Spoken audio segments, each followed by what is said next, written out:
Hello, and welcome to the May episode of the Habitat Home Show. We have another exciting episode lined up for you today.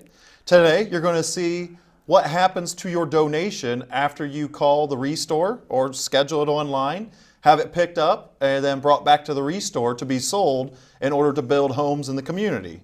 We're also going to be highlighting one of our Presidential Service Award winners from this past year, and volunteer Jan Ashton. We'll be looking again at the 213 Edison Street build and our progress on that, as well as highlighting a couple items in the Habitat for Humanity Restore. And then to finish up, to save the best for last, we're going to do another segment of Norm's Know-How. So today, to begin with, I have with me Larry Stein, our Restore Director, who's going to tell us a little bit more about donating to the Restore and how that works. Welcome, Larry. Thank you, Brad. Yeah, thank you for coming again. I know we had an episode earlier in the season that was about the ins and outs of the Restore, but Yes. Now we're going to focus on the actual donation process. That's correct. Could you remind us as we start off again how the Restore supports the mission of Habitat to provide safe, affordable housing to those who need it? Yes, everything at the Restore is donated. I only purchase a few small items, and everything is sold in the store. We're open to the public, so all the income and stuff goes towards Habitat, so we can purchase or build more homes. Which is excellent as a development director.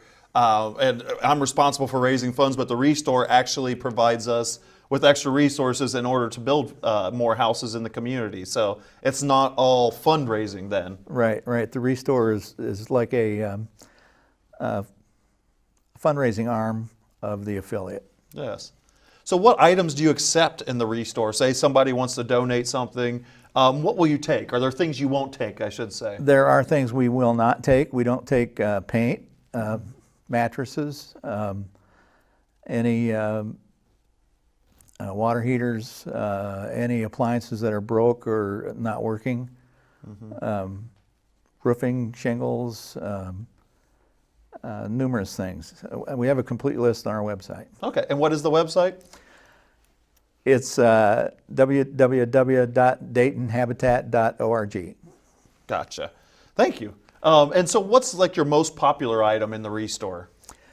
Right now, it's a toss-up between appliances and furniture. Okay. Yeah. So interesting enough, like with both of those things, a lot of times you need a truck to move them, right? That's correct. But the Restore picks it up for you if you would like, right? We do, yes. I have two trucks doing pickups 4 days a week. Okay, gotcha. So I know one way people can sign up to pick up or to have a donation picked up by the Restore is online. Yes. Which again, the website that you saw on the screen earlier, that is the www.daytonhabitat.org/restore. You can go on there and schedule a pickup through the online scheduling pickup. Yes. But is there another way they can donate? Yes, if you call the direct number 222-2296, Chrissy Day, our scheduler, will answer the phone. She'll take all your information. She'll enter it into our software, scheduling software, and she'll give you a date and time when our truck will be out to pick up your items. Excellent. And we actually have a special piece for you today in that we're going to cut to Chrissy Day actually working in the office and taking a donation. Good morning, Dayton Habitat Restore. How may I help you?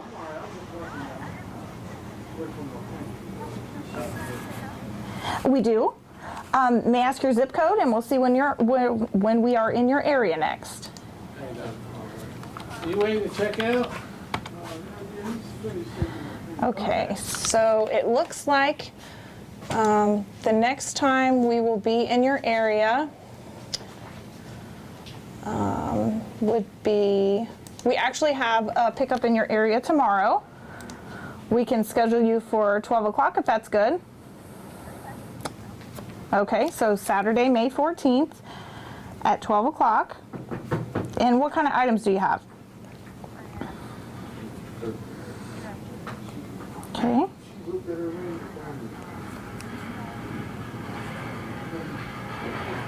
We do take beds, the frames. We do not take the mattress and box springs. Okay. And the sofa, we ask that there's no rips and tears, no extra wear and tear. Okay. And we ask that everything be on the ground floor or in the garage for the pickup. Okay, may I have your address?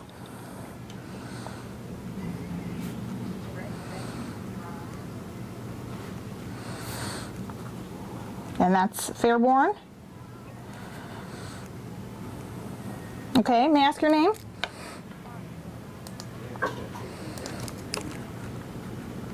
Okay, Lonnie, what's the best phone number for you if we need to let you know that we're on our way or running a few minutes late?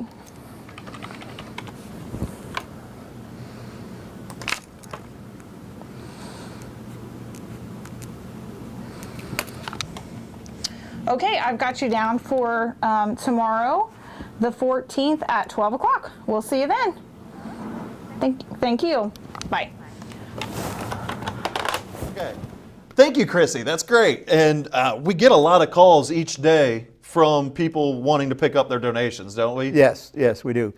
Oh, go ahead. Right now we have 46 pickups scheduled between this week and next. Holy cow.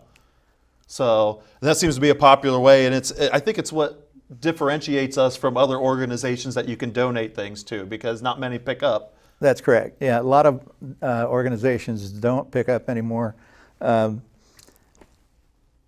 We're one of the few, and we feel we have the best service out there. I would agree. Unbiased opinion here. Yeah.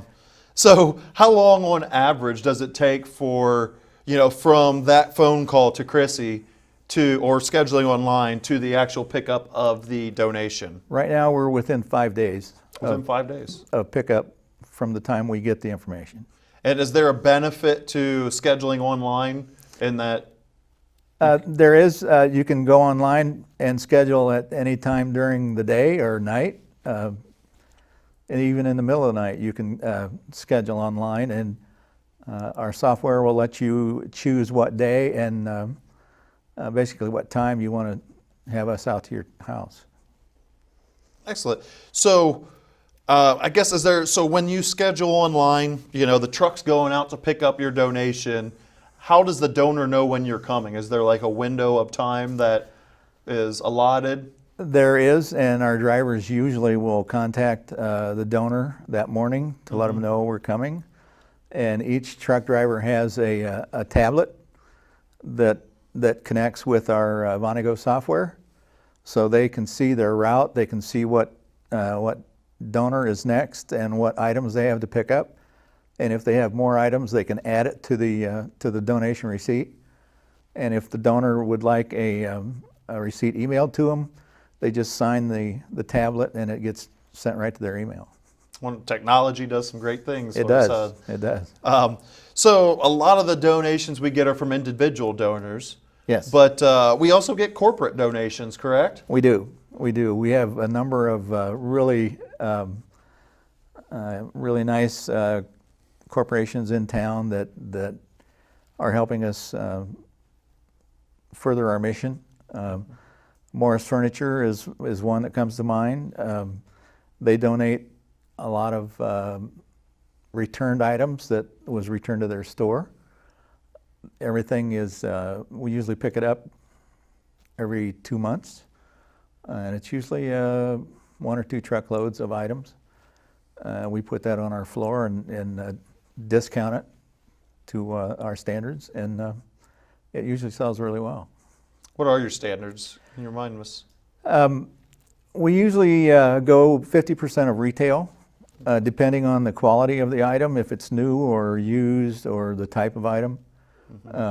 We'll adjust anywhere, within that area.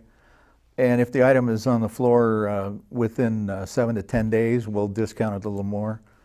Our goal is to have the stuff move out the front door within 3 weeks. Okay. You don't want to take up precious space on the show floor, right? That's right. We always have stuff coming in the back door, so we need more room. Gotcha. So let's go back to the Morris Furniture then. So we actually go out to their distribution center in Fairborn, Yes, right? yes, we do. And then we just load it up from there. They have a inventory of items that they know they're going to donate to us. Yes, yes. When they have an accumulation of their stock that they want to move, get out of their way, they'll give us a call, and we'll come out and we'll pick it up at their warehouse.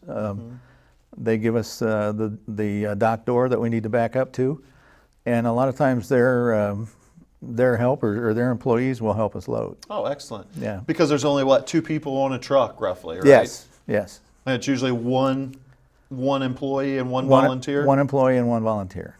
Which it's another opportunity for folks to volunteer.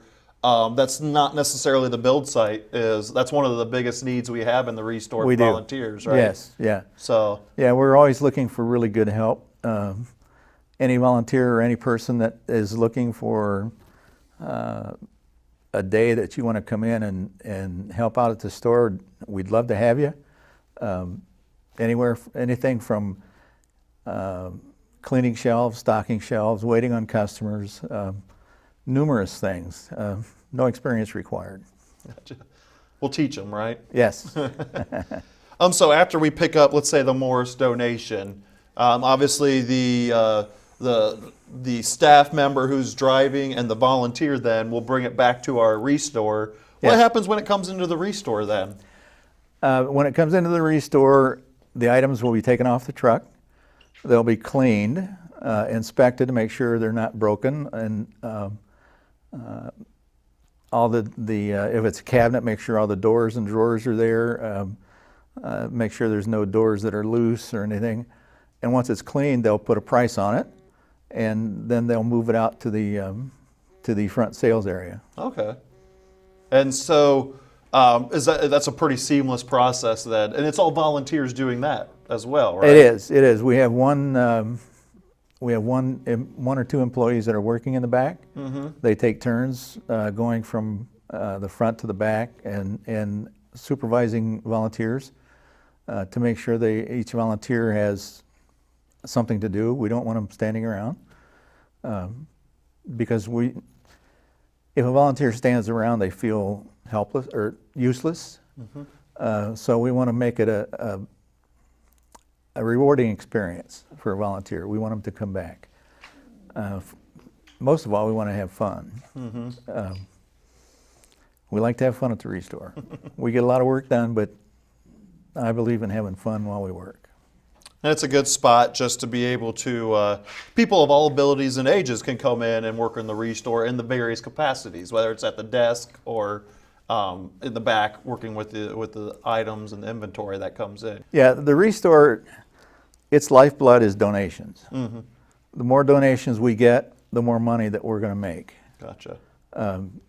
And that's why we focus on donations. Mm-hmm. So if they don't, if a donor doesn't want it to be picked up or happens to be in the area, they can also drop off their donation Yes. at the store if they would like too. Yes, yeah, we have an overhead door on the side of the building where our parking lot is. They can drop off donations whenever the store is open, and that's Tuesday through Friday from 9 to 5 and Saturday 9 to 3. Well, thank you, Larry. I appreciate you taking your time this afternoon and kind of explaining what happens with donations as they're picked up and used in the Restore. So if you have an item that you would like donated, feel free to give us a call at 222-2296 or go online at daytonhabitat.org/restore and schedule your pickup this afternoon. So thank you again, Larry. Thanks for having We me. appreciate it. And next up, we're going to have Ashley Reeves, our volunteer coordinator, interviewing Jan Ashton, our Presidential Service Award winner from this past year. All right, welcome to our May edition of our Volunteer Spotlight. My name is Ashley Reeves, and I'm the Volunteer Services Coordinator with Habitat, so thank you so much for joining us. And today we're actually joined by one of our award recipients for our President's Volunteer Service Award. She is a Silver Award winner for this year, meaning that she completed over 300 hours of volunteer service. The President Volunteer Service Award is a premier volunteer award that is recognized through presidential recognition for volunteers who aspire to live a life of service. So it's a way for organizations to honor their volunteers as a way of honoring them and thanking them through their example and dedication and commitment. They can inspire and encourage others to volunteer and live a life of service. So today we are joined by Jan Ashton, our Silver Award recipient for our President's Volunteer Service Award, and a wonderful Restore volunteer. So thank you so much for being here with us today. You're welcome. We appreciate you coming out. So I know that you've been volunteering with us at the Restore for a little bit of time. When did you actually start volunteering with us at the Restore? I started volunteering in January of 2015. So a little over a year now. Yes. And what made you decide that you were going to start volunteering with Habitat for Humanity? Well, I've been a long-term supporter of Habitat for Humanity, financial supporter, and when I retired, I thought I need to do something with my time, and so Habitat was on my list of things to look at. I am a huge supporter of Habitat. Their philosophy is something that is very close to my heart. A hand up, not a handout. I am by trade an occupational therapist, and that very much fits into what I've done all my life, and that is trying to make people as functional in their role in life as possible. Awesome. And so Habitat fits that. So in one of my New Year's resolutions for 2015 was to begin volunteering places or checking out volunteering. So I don't know if you remember how bad the weather was in January of 15. It was very cold, very snowy. That was the cold winter. And so I went online and looked up the volunteering opportunities, and they said, do you want to work outside or inside? And I said, inside. So that's how I first got to Restore. I'd been aware of Restore before that, but not really explored or knew much about it. Mm-hmm. So I started working there and really enjoy working there. The people are nice. Again, the philosophy of the store is something that fits into my philosophy of life. Sure. First of all, it's recycle, repurpose, and that is definitely something that I do in my own life. Sure. And then it gives people opportunity to buy things. It helps the community by helping people buy things, slightly used things that they can use in their house, so they support that. Yeah. And then it supports financially the building of the houses. Yes. So as I got more and more into the Restore, I have enjoyed being there. Mm-hmm. What do you enjoy most about volunteering at the Restore? What's that draw that brings you back? Because you volunteer with us every single week. I volunteer every week Yes. For a half a day, so it's not like a huge commitment. It's not like you have to, be there all the hours that are there. We can. You can volunteer for short periods of time, and that's what I do. I work an afternoon a week. Mm-hmm. And I really enjoy the people. I like meeting people. I like talking to people. You meet a lot of different people at the store. And I don't know a lot about building stuff. So you don't have to have that knowledge base to come in and work. I'm very good at, when people ask me questions, going and finding someone who can answer that question. I think that's a good point to make, because I know a lot of people say, well, I'm not sure, I don't know that much about it. How can I actually volunteer at the Restore if I'm not sure? Well, I don't know the first thing about cabinets, but I think you make a really good point there. Yes. That there is always someone to ask. And if you know who to go ask, that really helps. True. So I know that you encouraged one of your friends to actually come to volunteer Yes. with us as well. So why would you encourage others to come volunteer at the Restore? Well, I think there's a couple of reasons. One is to support Habitat for Humanity, because it is definitely a worthwhile agency and does a good job, a grassroots type of job in the community. And at Restore, again, it's the contact with people and being there to help support and to help with the sale of donated items. Okay. Again, for me, people are a big portion of being there, and the staff is wonderful. I get along with the staff and enjoy them and enjoy the customers that come in and talking with them. Well, I know we appreciate everything that you do for us, Jan. I know, you bringing in Kathy to help on Tuesdays, and you volunteer with us, and you helping us connect with Ohio Retired Teachers Association, and and then we were able to honor you with our Presidential Volunteer Service Award. So I know that this has been a great year, and we look forward to you continuing to volunteer with us.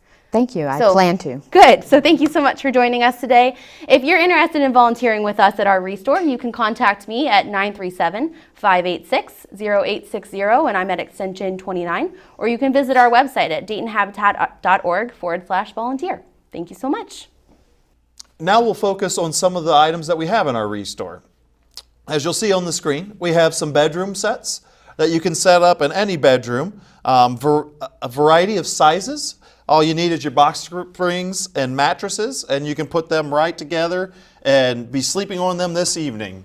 As well as the bedroom sets, we also have quite a bit of furniture, not only the Morris home furniture that we talked about earlier when we were talking to Larry Stein, but we also have other gently used items that people have donated or have called and we've picked up. With that furniture, you can almost set up an entire room because we have a lot of different end tables that you can utilize to sit your coffee on or have a lamp on or just have a book that you can read.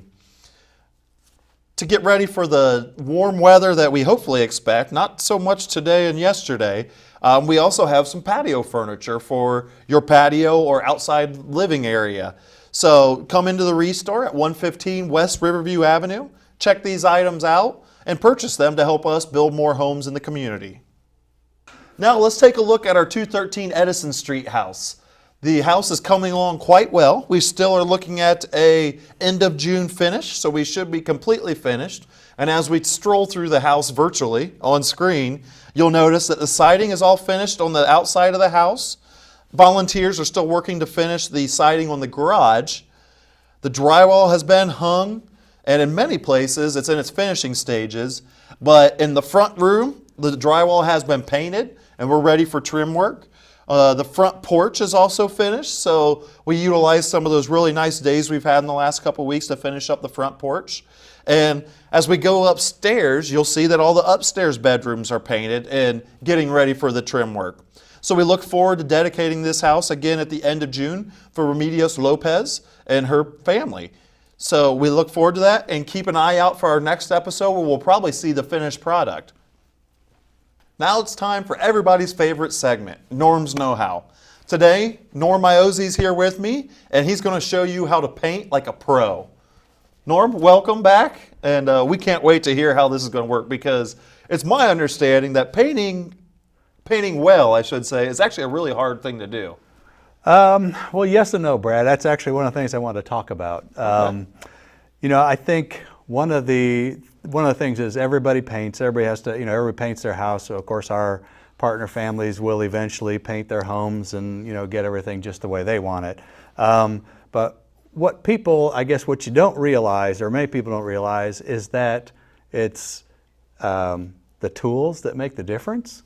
So just like any other profession, having the right tool makes things a lot easier, and of course that's what gives you the professional results. So if it looks terrible, we blame it on the tools. We right? blame it on the tools. Okay. That's a good thing. So a lot of times people go to the store and they'll buy, let's say, what are the least expensive brushes they can find, right?